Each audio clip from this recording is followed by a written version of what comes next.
A father and son, a bond so strong, talking hockey all day long.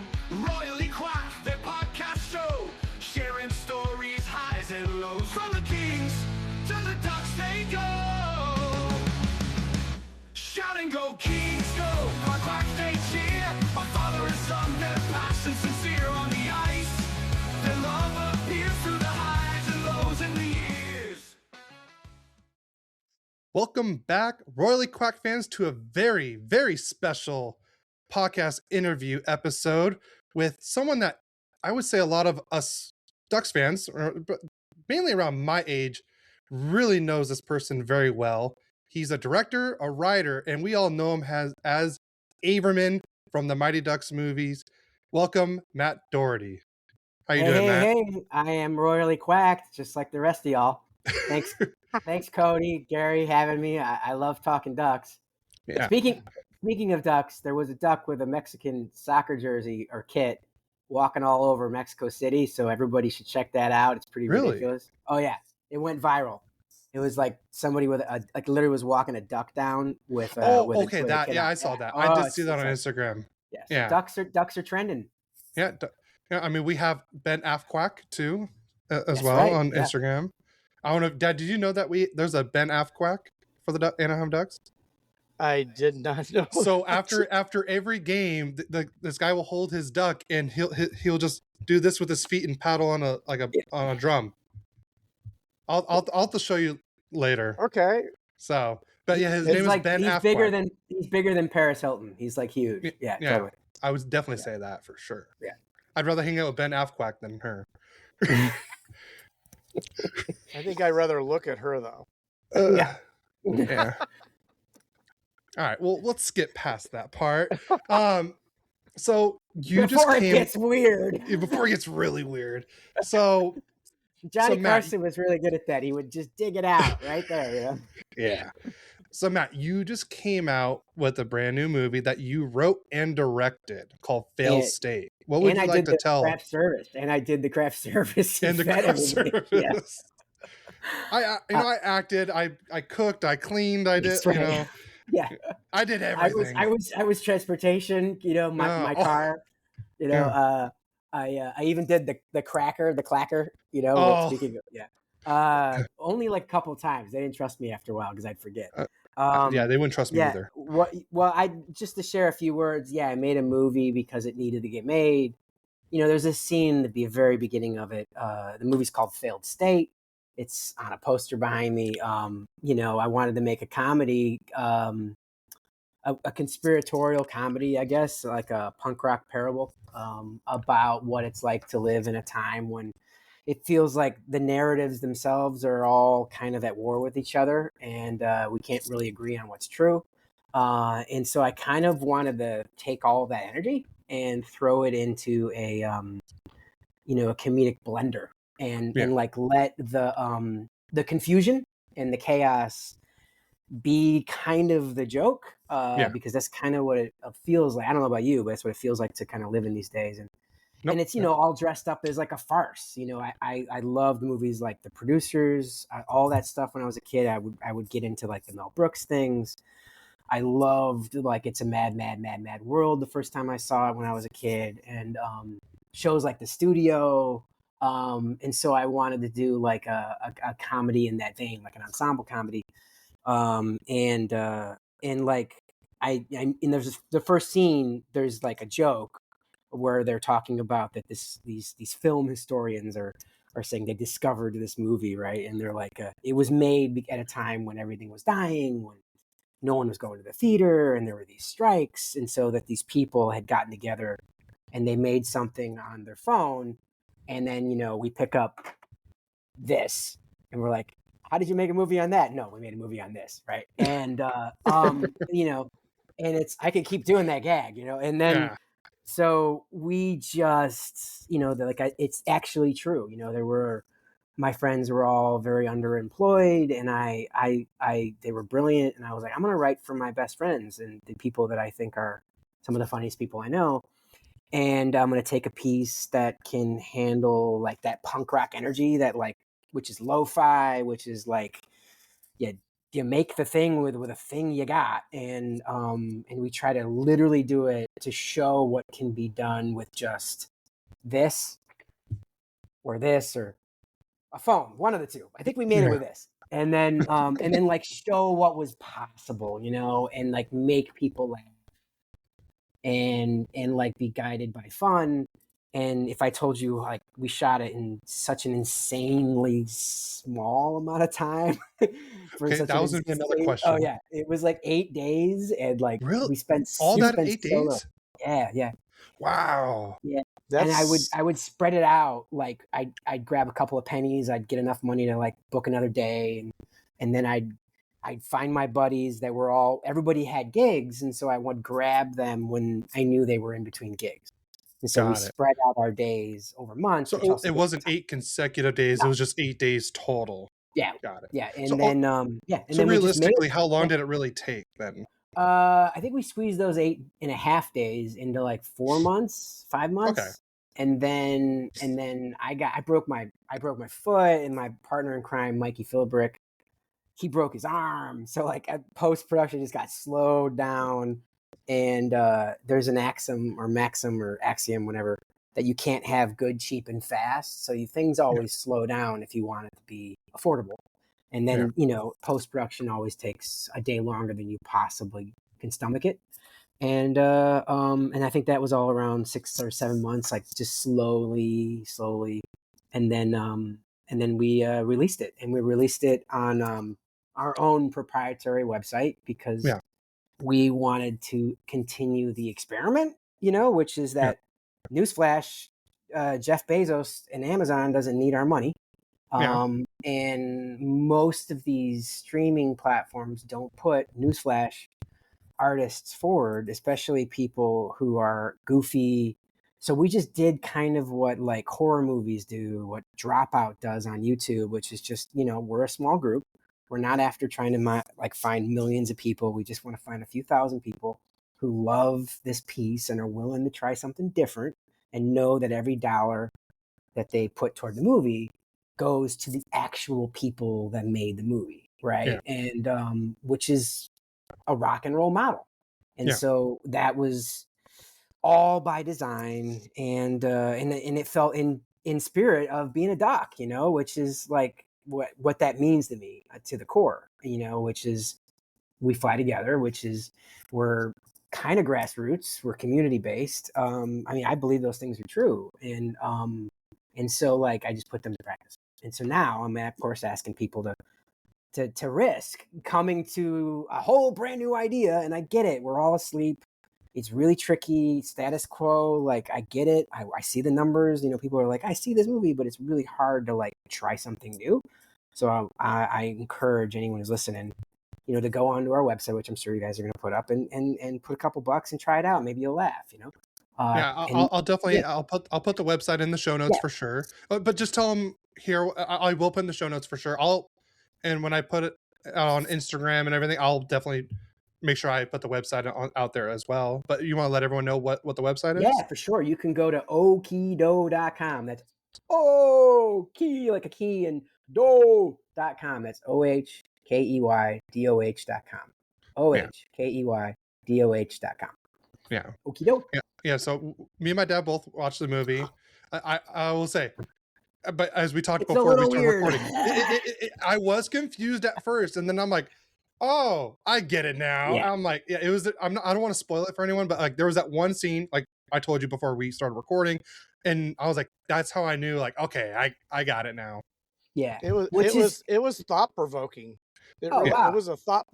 Well, I started watching it, and I'm going, where are we going with this to start with, of course, and then, you know, I kind of got a vibe, kind of like COVID, you know, the COVID whole thing, all the conspiracy with COVID and all that. And it kind of gave me that kind of feel. And I'm going like, but I got to tell you, my favorite part was when the guy started singing. Oh, yeah. It gets really weird. He was good. And I go, dang, you know. But, you know, it was very thought provoking, and you really got to pay attention Yeah, you do. And that's, I think, what it feels like we have to pay attention, and I made something that I wanted to, like, in the first scene, these writers talk about a show called Failed State. And then what we don't realize what we're going to watch is actually their show. So it's kind of got that Wizard of Oz thing where they're describing this TV show and that they're trying to sell. And then what we don't realize until, is that we are going to pretty much kind of go into what they're talking about, right? And and the truth, as weird as it sounds, I was actually pitching a real TV show, which is where this all started, about 8 or 9 years ago with a writing partner at the time. And we were pitching a show in a Hollywood office, similar to the first scene. And like, we had our little note cards, we're like learning our line, we're like, this is what the guy does next. And like the show that we were trying to sell was like a show set in DC at like a high school where diplomats send their kids. And it was all like a coming of age spy thing that was about like an after school program where they come up with ideas and they're like a world, what do they call model UN and debate, but they don't know they're actually influencing world events. And it's like a think tank, right? And so, and it's like Ender's Game, which is a video game, right? And so, or a movie or book and a movie.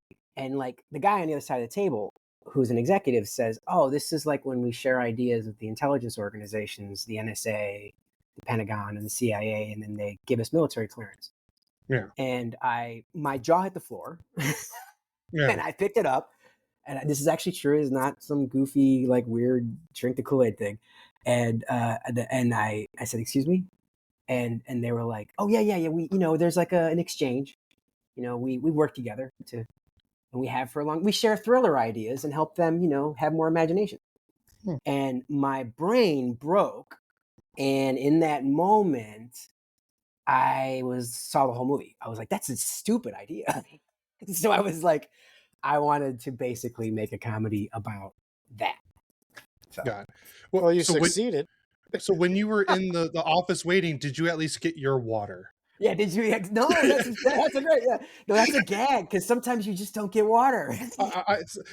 This shows you. Like I did. Like we watched it. I was like, all right, I got it. Like I was like, man. I would have been thirsty. And then the guy just starts chugging the water. I'm like, man, it's so weird. Yeah, the other guy didn't have water. No, Yeah. Well, it's when I wanted to try to expand what is possible in a lot of ways. Like, hey, let's put a couple bucks. Like now, like having made something like this, now I actually put some money toward a band's thing. Like I'm more engaged in supporting artists because I made a thing like that, right? But also like I wanted to make a thing with my friends that encouraged people to watch more than once because those are the things that I love.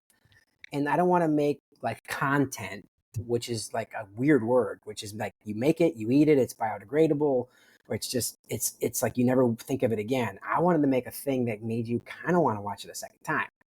And, which means it's going to have contradictions and layers. And so I don't know. I feel proud that we did that no matter what happens, because I've seen this thing so many times and I still see something new. Well, I get what you mean by that. Cause like, it's your baby. You're the one that thought of it. You wrote it. It's yours. And that's exactly how I feel with our podcast. Like something I thought of, I wanted to do. And it's like a baby. Like I don't care if we fail or we don't get anyone on here. I'm just having fun just talking hockey with my dad every week. So let's talk hockey.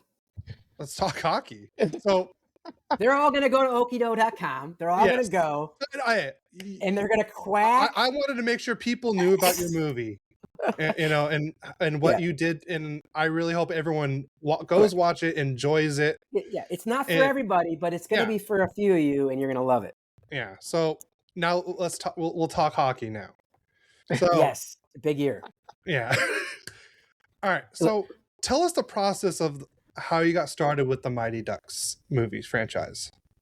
Oh wow, man! I mean, luck, fate, whatever you describe that, timing, and I mean, you got to be ready, for opportunity, right? That's but it was just, I mean, I wasn't born in any of this stuff. Like a lot of, there's a term like nepo babies, and that happens a lot, and that's not such a bad thing. I mean, like, athletes who are the children of athletes who are in the pros, they know it's possible, so they can do it. But I wasn't. I just was a kid from, South suburban Chicago, and son of a teacher. My dad works in a warehouse, and we had steel workers all over our family, and South Side Bones, White Sox fan, right? And it was this, like, I never thought I would be sitting here in Hollywood, literally, and having made a movie, having had the career that I've had. So that's something I always honor. And but like luck, I mean, they were looking for people who weren't Hollywood kids, and I remember originally auditioning for Fulton, which was crazy. I think I remember hearing about that. So weird.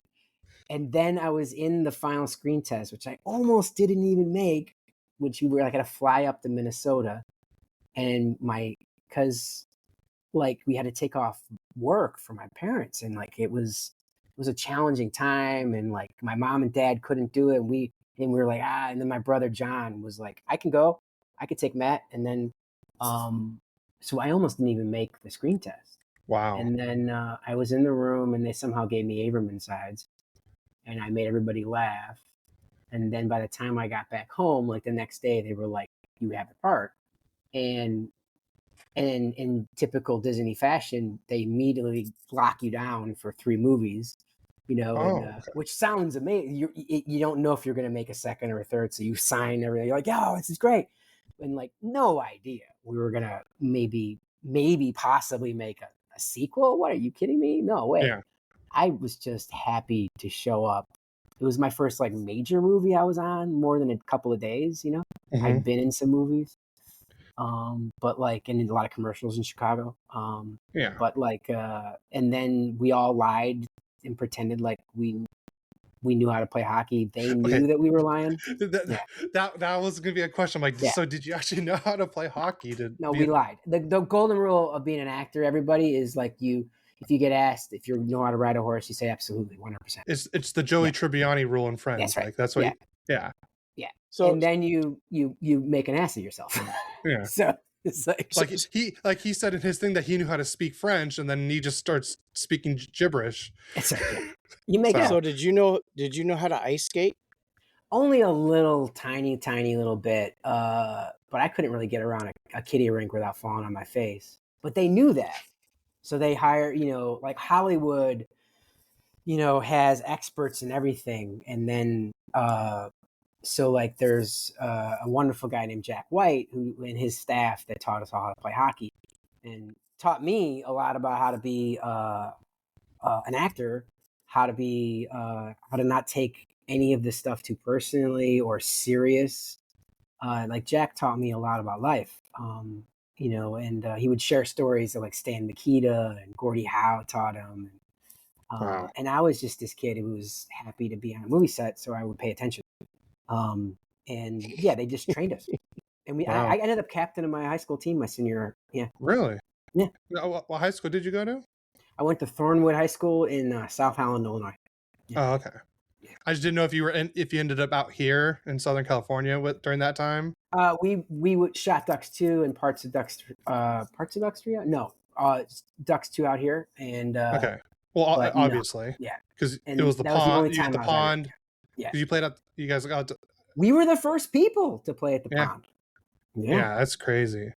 Well, you want to hear a funny story? Because I'm going to tell you something about Cody. The first time they opened up the pond and had a practice, they were going to showcase the players, including rookie Paul Correa. Woo. Cody was there. My wife and I wanted to go and support it. My mom worked at Disneyland. Prior to that, we were both Kings fans, and we went to support it. My sister came, but Cody was in a stroller. So let's just say I'm a year older than the Ducks. Wow, man. Well, So it's a big year coming up for us next year with the anniversary. So yeah, Is it an anniversary next? there's another for anniversary. for Yeah, the Mighty Ducks movie. yeah, but also isn't it for the cup too? Right? It'll be 20 years since the That's cup. right. Yes. Yeah. And if Carolina wins, then that just means the Ducks are going to win next year because that's what happened last time. well, That's right. as you being an actor and all, Matt, the one thing that I would say makes a character, is it the writing or is it the person? Both. I think it is, but absolutely, when you can't imagine anybody else playing that character, they've done a fantastic job, and I can't imagine anybody else they could have cast for Averman better than you, because you did that. You were Maybe this guy. Maybe this guy. Oh, that's cool. I mean, it was it. Hold on. You just, Hold on. I got my agent on the phone. but it, one thing I think that was fantastic about the movie was actually how every character had their thing. Yeah. It's a perfect film, man. And I think all three of them are. I mean, I think even the third one's underrated. The third one is very underrated. Incredible films. The one thing, all right, so we talked about this a little bit on our episode earlier that recorded, but when I was how old was I, Dad? 3, 4? 3, 3.5. 3.5. I had my tonsils removed at 3.5. You're an overachiever. Yeah, and I'm probably sure the doctor wanted to strangle me because I was like, get this whatever I had in me. I'm like, take it out. I can't be in here. And then my mom came to the room, and then she brought me the D2 VHS, and she put it in. I probably watched that about 100 times, and that was probably the only way to shut me up. And I just watched it the whole time. So like that's what I was telling you. Like, and when I messaged you, that the Mighty Ducks is huge for me. Like it made me a hockey fan. It turned me into a Ducks fan, and it got me something like a very early age surgery and got me through it. So it's really like a big part of my life. And I'd say without those movies, I'd probably be a Kings fan. Ugh. Yeah, that's worse than having tonsillitis, man. Yeah. That's I mean, there's something inherently. Hey, you remember there is a Kings fans on this podcast, you guys. Don't forget. Yeah. Hey, if Jesse could talk crap to me, I've been to Kings games. I sometimes go. I enjoy hockey. I love going to Kings games, and but there's something inherently, wrong about cheering for like the stalwart team in the city. I'm always going to cheer for the underdog, which is now not the underdog anymore because we're about to have a dynasty again. Mm-hmm. And but like it looks that way, doesn't it? It really does look that way. This is a team that is built that is really built to last, and we have so much more depth than even in San Diego. Yeah, I go deep. Yeah. He's like, oh yeah, he's a real hockey. He's we took my dad to a Kings game. We surprised him for Christmas, and we took him to a Kings game. It ended up being Star Wars night, which I had no idea was going to be Star Wars night. And I'm a big Star Wars nerd as well.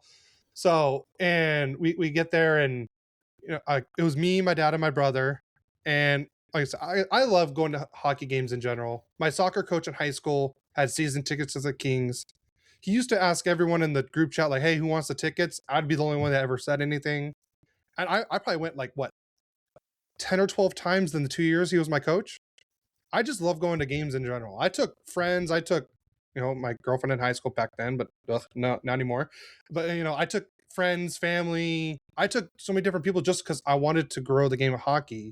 Yeah. And people would say, hey, I've never been. Like, wait, I'm like, hey, let me ask my coach if he has any extra tickets available, and we'll go. Yeah, it's the best sport. Yeah, 100%. I love watching hockey. There's nothing like watching Stanley Cup playoff hockey either. There's nothing better than the Cup, man. Yeah, and especially this is probably has to be the most entertaining final I think I've ever watched. I mean, it's had everything. I think I was texting with some friends who work for the team that I'm connected with, and I always share what happened to us this year in terms of Ducks, not the Kings. Like, we beat Edmonton for you, so you can thank us for that. So, trust me. you guys, I'm sure you guys have been I over got a it. story for you, and Yeah. he's gonna hate me for it. And don't get me wrong, Kopitar is a legend. Byfield, like, there's some great players, right? If you don't like Drew Doughty, there's something wrong with you. Like, this is like, I get it. Okay, I can be neutral, but I do believe that our team and what happened with the Knights and the pain of that is going to carry us over into next year, because now this team knows that they can play in the Cup, which is an entirely different thing, as you guys all know.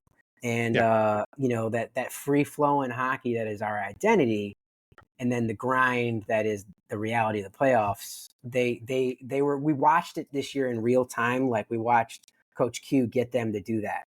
And these guys were quickly adapting. The youngins, I mean, of course, the OGs were all about it. But I feel like, being a Chicago kid, I remember when the Bulls would continually lose to Detroit, and then I remember those days too. What I'm talking about, yeah. And agony, that pain of like, oh, we did it again. And like, I feel like that's only going to fuel this squad for next year, because all lanes are going to go through Vegas, and we know how to beat them. Yeah, we were the better team 4 out of those 6 games. That's right. Yeah, you totally were. You only won 2 of those 4 games, but like I said, we should have won game 1. Yeah, and we ran into a hot goalie. Oh, no, 100%. If Lacombe just shoots that one puck too, wide open end, he passed it. But so my dad's gonna hate me for this, but Matt, you'll probably love this. So in July of 2024, my dad was talking crap on the Ducks, but not like horribly. He called us a junior team. Oh boy! And so I came up with a hot take. I was like, I have a hot take. The Ducks will win a playoff series before the Kings do. And then this year, when we beat Edmonton, I went back and tried to find. I'm like, okay, when did I find? And the next podcast, I put it right on there, because I was like, and it was a team that you guys could not beat for years, and we beat them. I know and my dad's gonna say they weren't the same Edmonton team. They weren't as good as years past, which I probably agree with. But I still think the Ducks were the better team in that series. Oh, no doubt. They definitely were better than Edmonton this year. And they were better than Vegas. They should have beaten Vegas. And Dostal wasn't even Dostal, and we still won that series. That's right. Well, you know why they lost to Vegas is playoff hockey. You got to play pretty good defense. That's right. That's where they were weak. They were weak on the defensive end. Yeah. And the thing is you got some players that can grow. I mean, like Leo Carlson, he could become, maybe a little bit more of a two-way player, because he's definitely a good offensive player. And I think he's only going to get better, but he'll probably get better defensively, and just other play. And I think they need to make some moves on the defensive end. And I think, Cody, you've talked about it in our podcast that, they need some right-hand defensive defensemen to go along with all the good lefty defensemen that they have that are more offensively played. So, I mean, and they could have a historic run. No doubt the talent is there. Yeah.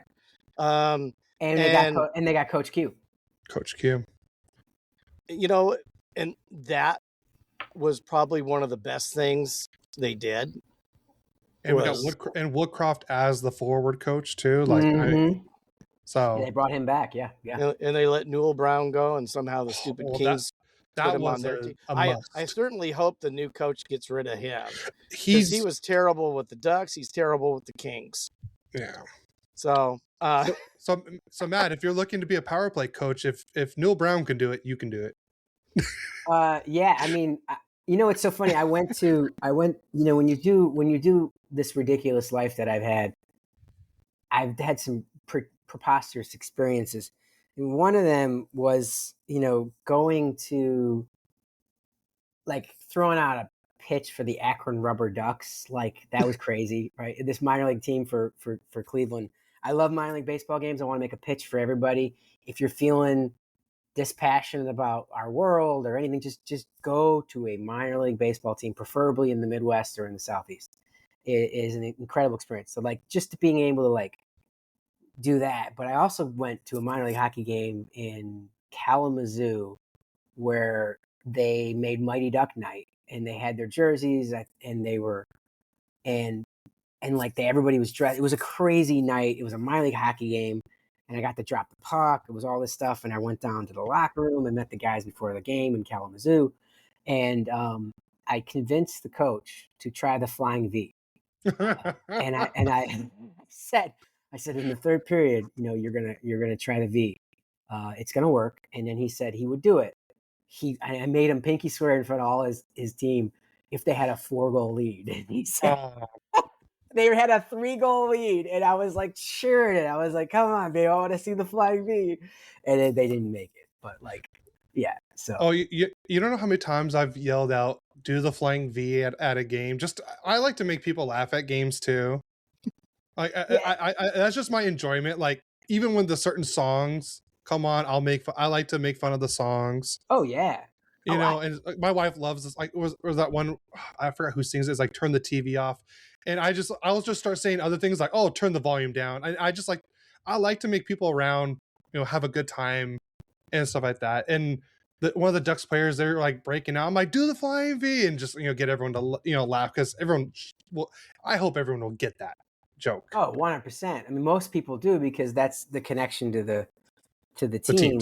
And like, you said it, Cody, the thing about the movie and how it got you through a hard time. Like it's another thing. Like I go around, I've heard this movie still has a life. People have their kids watch it. It is still like had tremendous impact on people's lives. And I can't tell you how many times I've heard people say they related to this. Either they grew up in a tough neighborhood, or they were a single parent, or like I'm like, you just don't hear that about like too many things.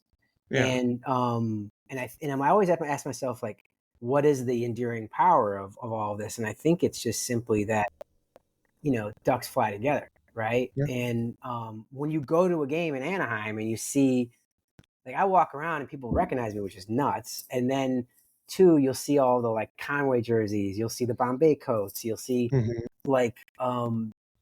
it's just like, what, how, like, it just all feels like a dream. Like, what is this? We started an NHL team that has the spirit. It's like, I went to school in this building. What? What? How is that even possible? Right? It's just never ceases to amaze me. I actually lied to my wife because they made those movies, and they were, everybody loved them. I mean, it's the, at times, like the Misfits. You guys were the Misfits to start the movie, and then it goes all the way to success, showing anybody, with hard work and everything else, can do something. And right. I told my wife, I go, if they ever make an NHL team over this movie, I will never go to a game. I lied. I did. That is hysterical. I've gone to games. I've had fun. I wanted to ask you a question. Who is your favorite actual Anaheim Duck? A current or all time? No, all time. Oh, do both. What? Paul Correa, because I'm a little guy.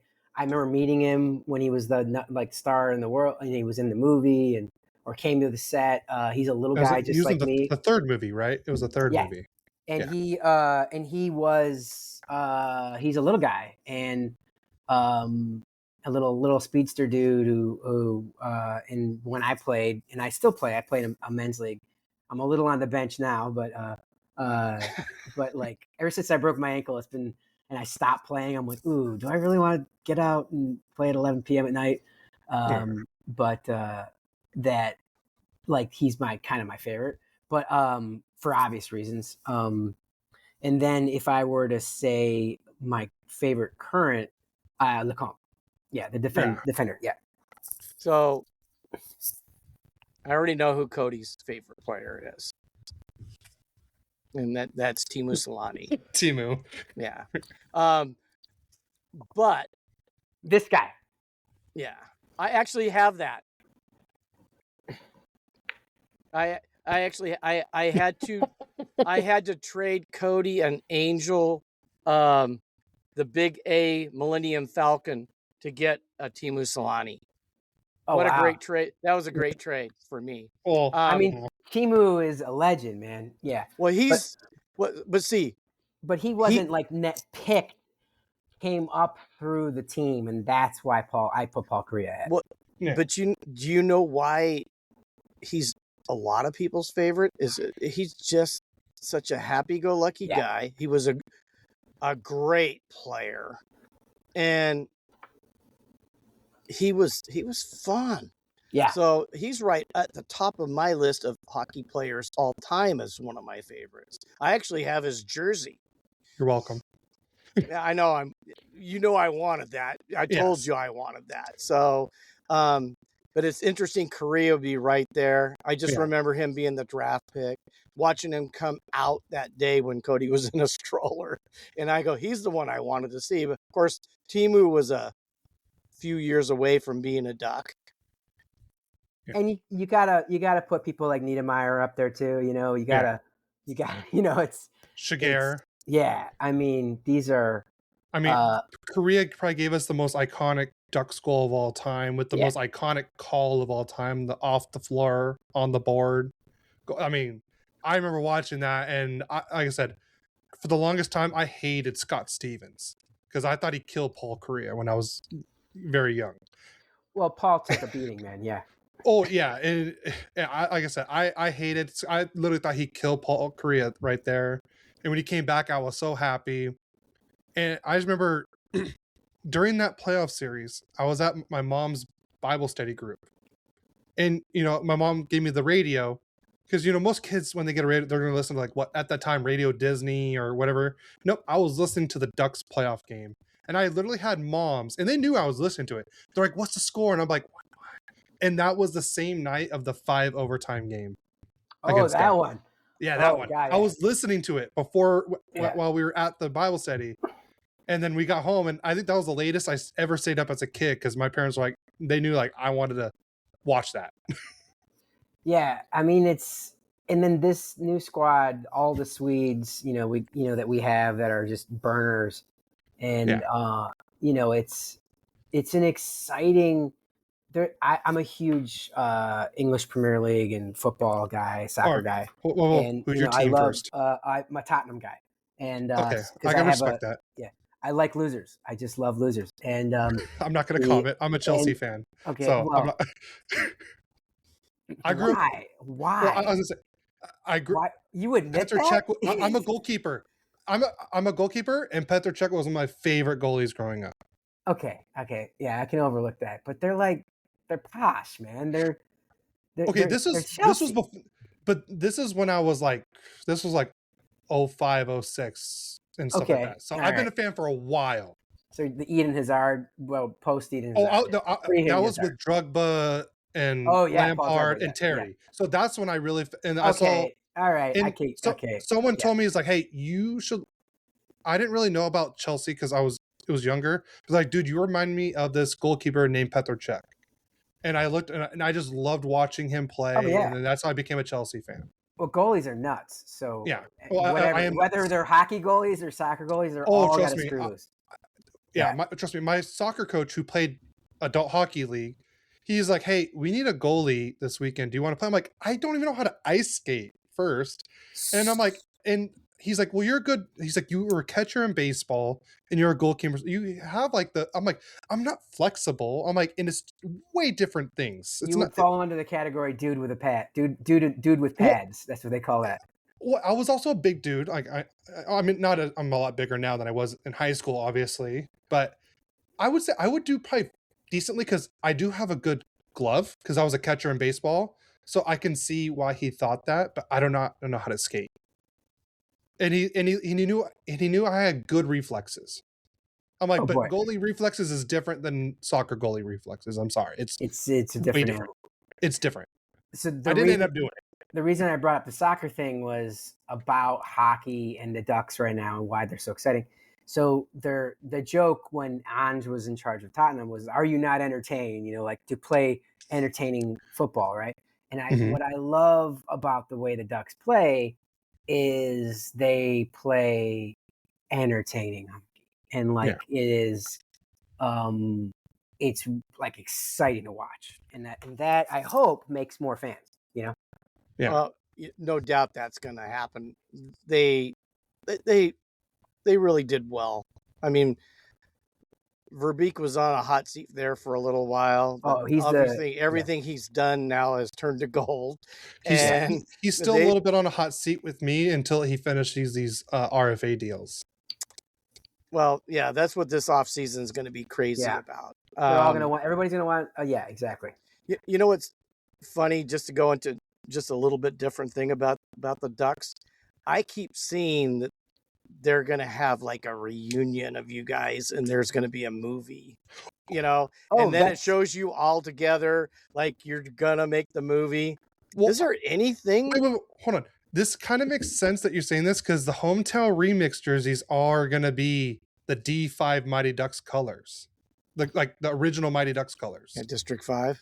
The green. I'll show you after we're done. I don't think I can pull it up now, but I can show you. Actually, let me see if I can find it. I know I have a picture of it. I know there's always whispers and talk about doing another movie. I know Keenan is always hinting at it. He hinted at it at the Ducks game, you know, toward the end of when the playoff run, right, of the regular season, and Keenan Thompson. And Knuckle Puck. Yeah, exactly. And you know, I know Emilio, who is just such a wonderful human and leader, and again, just overall, just human being. He's been, you know, there's a lot of push to try to make another movie. There's a lot of barriers, you know, the TV show being pulled and all that stuff. And then, but I think if they get it together, they'll see that there's a lot of people that would want to watch that. So I would watch it. I'd watch it. I would watch it. I mean, those are great movies. They're classics. People are going to watch them long probably after we're all gone. They're gonna. Oh yeah, for sure. It's just such a great story. Yeah, because it's about like, oh wow, that's so awesome. So this was on New Era's website. I don't know if it has nothing to do with it, but this is what us Ducks fans were talking about. Then this is like the concept what they were talking about. Yeah, because it's not going to have the Mr. Ducksworth duck on it, but hey, yeah, they said it's going to stay with the Mighty Duck logo, but there's a YouTube channel called Iceletics. He's really famous. It should say okidog.com. Everybody should go to okidog.com. It should, you know, it should. We're sponsored by okidog.com. Yeah. Honestly, I would take that sponsor over what they have already. I would take that in a heartbeat. I mean, maybe there's a whole. I mean, who knows? Maybe that's the whole plan is to launch another movie. It's above my pay grade. I'm just a player, man. You know, like I'll know. Like I say this, like there are a lot of people that want to see it, and I know that there's different takes on how to do it. I think that it would be a fantastic time to do it, you know, with Ted Lasso and sports stories. I love Ted Lasso. Besides that, though, we don't have that feel-good, coming of age, underdog, you know, story that makes everybody can relate to. Also, but what makes it so special for me is, you know, Jordan Kerner, the original producer, who's a dear friend and a colleague and mentor. You know, they were quietly doing things that were about shining a light on underserved communities, about underrepresented people, about, you know, and it was diverse before it was like a thing. And like, that's something I am so proud of for being a Duck. And like, also one of the great reasons why I love the Ducks is that they kind of live by that. You know, there's a lot of community service.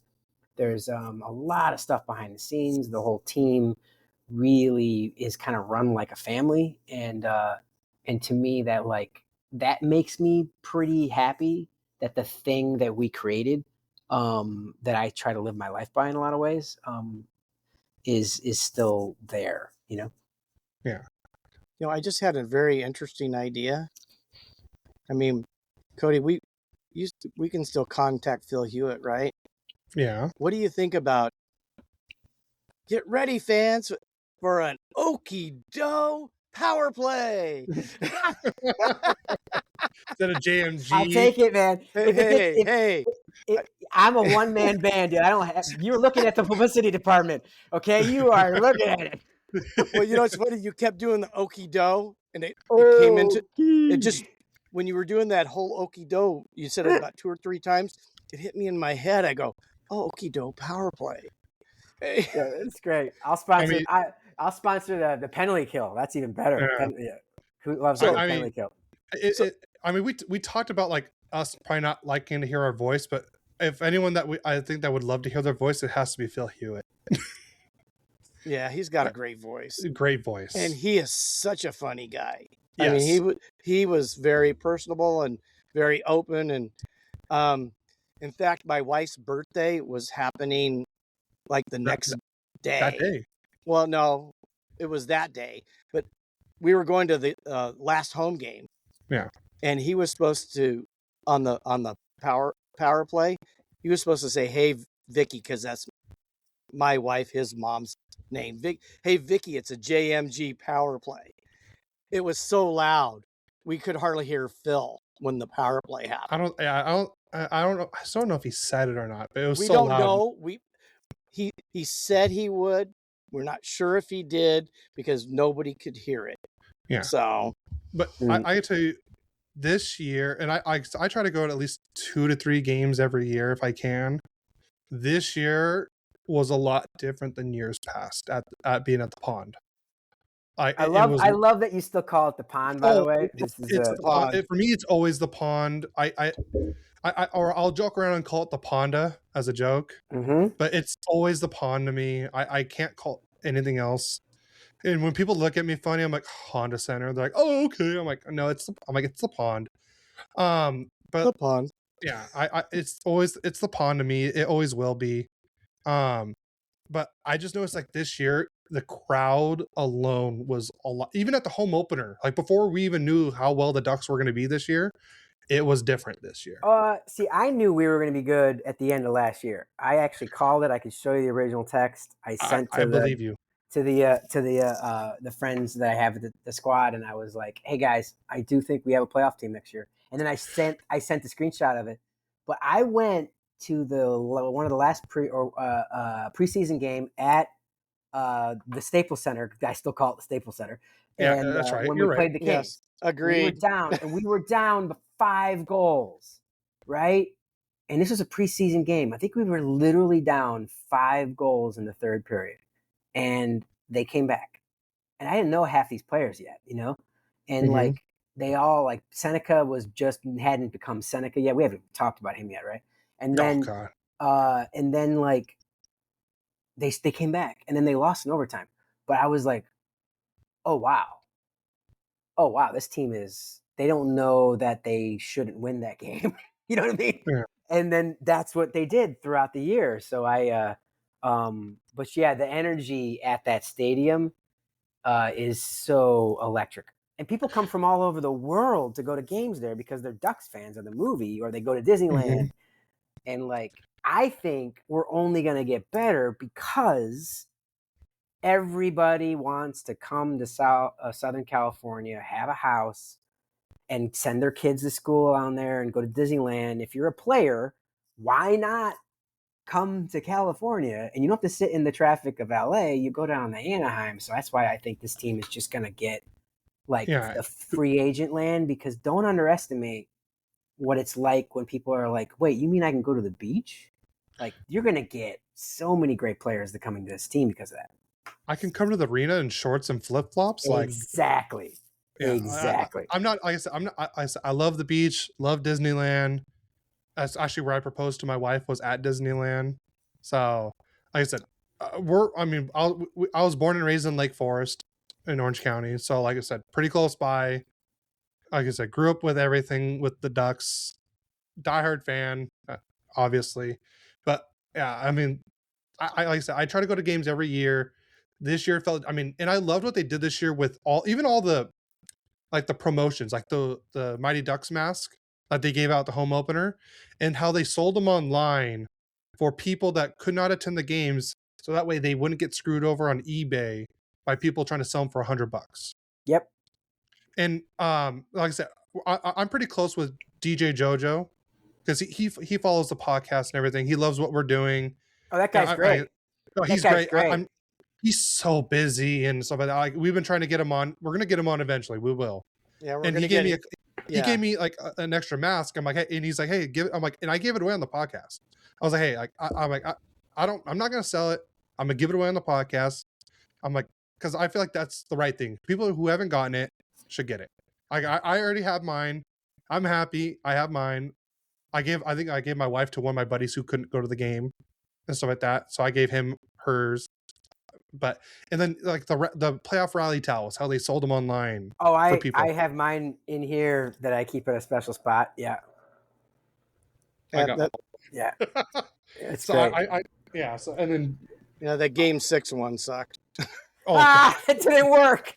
Oh my god. No, it's just like it's for next year, man. It's preemptive. They were really good until Game 6, I thought. Yeah. Oh god. My wife went with Cody to that game. Yeah. Yeah. That was just a hard game to. They always end. The pain of the ending of the cup is always so rough. But the truth is, man, only one team gets to lift that thing, and that is that is so challenging, you know. But I tell you this, it was fun because I was at Game 6 against Edmonton at the Pond when they officially eliminated the Oilers, and I can tell you this, I've never heard the arena that loud. Yeah, ever. People were standing, cheering, especially when Leo scored that empty netter. It was bonkers in that arena. Like you couldn't even hear your own thoughts. It was that loud in there, and I had like chills because I'm like, this is what I've always imagined being here at the Ducks for playoffs. So you're making the Kings fan hurt right now a little bit. Let's I'm not hurt. Oh no, I actually at that Edmonton game, I was actually watching and listening to it, and I felt like the fans were a driving force behind the team. Yeah. They did an incredible job. I mean, honestly, Cody will tell you, I'm all about hockey more than just my team. Yeah. Me too. Except I don't want a Florida team to win anymore for a long time. Or Vegas. And I really or Vegas. Or I also really truly, I'm gonna go on record as saying it. I would love for the Cup to go home to Canada. Like I think it's got to have that moment, man. And like it will. It will. It's like those. I have those bar down guys, those crazy wonderful. Like I that are influencers in the hockey world. They're great dudes, and every year I'm always like I want Ottawa or I want Winnipeg or I want somebody to have a deep run. Montreal or but like it will happen. But that to me will be the next like really great moment in the NHL if we can do that. After the Ducks win another. After the Ducks win, yeah. Well, Montreal's got a good shot. Yeah, they got a great squad. They've got a lot of good ingredients. They just get it to meld together. Maybe a couple tweaks, and you got a team that could go all the way. It's because they go to okido.com. Okido. And you guys got any more? We want to have any more questions about the early days or anything? I got to get Boogie in soon, so I want to make sure we. What was your favorite movie that you did between those three? Oh wow, between those three? Yeah. Let me think. That's a great question. The answer changes as I get older. Ducks 3 my life changed again, because that was when I was, I would be seen by some of these OG actors like Jeff Nordling and David Selby, who were, storied character. Even though Jeff was just starting his career, he's still a friend of mine today. And, that they had all studied theater. They had become artists. They had like David Selby was in Tennessee Williams plays, and Jeff would be like, oh, you should read this book about Stanley Kubrick. And like, it was on that set that I started to realize maybe my real life's work, which is what I've done for most of my adult life, which is work behind the scenes. Don't get me wrong. I still, that was where it started for me, where I was at that point, was able to audition for anything and everything. And sometimes it's like, did I go down a different road? My life could have been entirely different. The Judd Apatow universe, people forget, grew out of the Mighty Ducks universe, and like so many things grew out of the Mighty Ducks universe. The Peter Berg world grew up out of that, and I'm tangential, I'm close to all of those things, but I chose to go to school. I chose to leave a lot of the bright lights and all that stuff, and it probably saved my life in a lot of ways, and dramatically altered it. And so today I would say that one, because of that. But also, like, of course, it's hard to separate them because they're so unified for me. Like, we still see each other. The Ducks were so tight. We're like a family because we know we all shared this ridiculous experience, and then we get to check in with each other as you get older. And so that bond, that like, it's kind of connected. So in a weird way, it's all one movie for me. Like, that was my high school. And like, they all have great experiences. So it's really hard to answer that question. No, I get it. Yeah. But the first one, if you had to, because I had never done anything where I was on a movie set, I was just like for more than a day. And like, that was like, everything was new. Everything was like, what is this? What are we doing here? Yeah. Because I whenever I see you at the Ducks games, you're always there with was it Marguerite? Is that how you say her name? Sometimes Marguerite will go with her family, and then I'll go. Yeah. Yeah, because I always see you guys like on the Instagram and stuff like that. I was like, oh, that's I love that. What's the funniest moment that happened during any of those films that still makes you laugh today? Oh, that was a good question, because that would have been the question I was going to ask. I mean, it's always going to be me and Goldberg making jokes together. Oh, just to be in a room with you two, I don't think you'd stop laughing. And it's probably happening, not on camera, but it's happening during our school hours. So we had our school teacher is Lois Yurashevsky, who I love to this day. And Lois is so tight with everybody still to this day. Like, Keenan will fly her out to go to Saturday Night Live sometimes. And, that's cool. And she knew how challenging it is to go to school on a movie set, which is a whole other thing.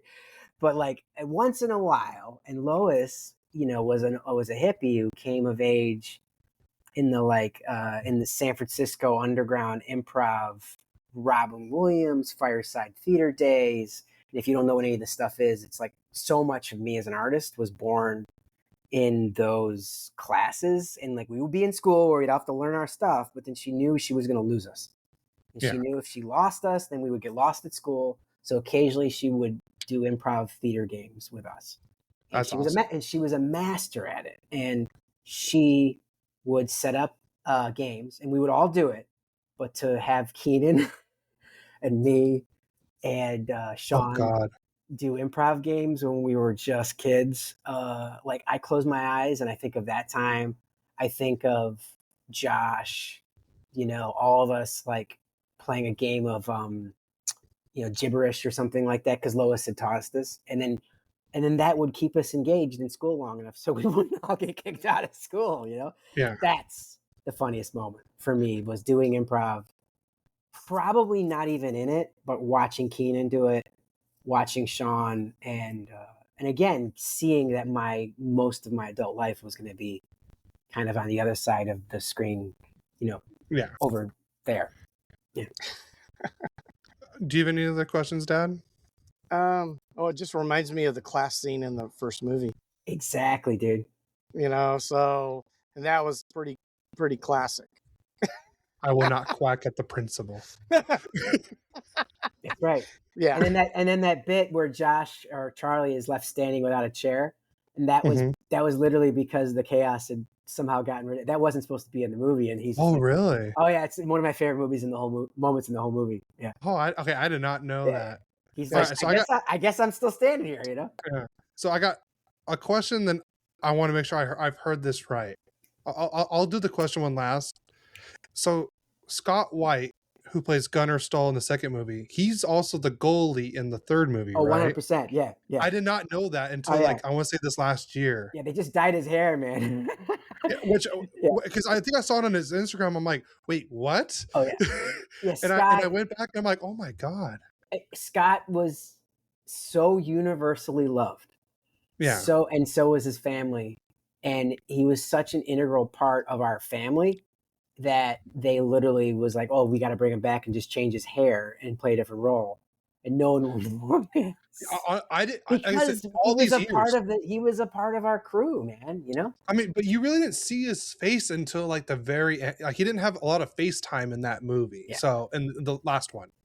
So you probably didn't really, because he was the goalie. And I didn't even know that. It was the same guy. And Michael Cudlitz was in Ducks 3, who's done numerous things. And he played the bruiser in Ducks 3, and he's done Band of Brothers. He's done he's Luther. He's Lex Luthor, you know? Yeah, Southland. Yeah. My father-in-law loves that one. But all right, last question. If you can give Averman one scene he never got, what would it be? Triple D. The Triple D. You know, man, he never really got a chance to shine on the ice, you know?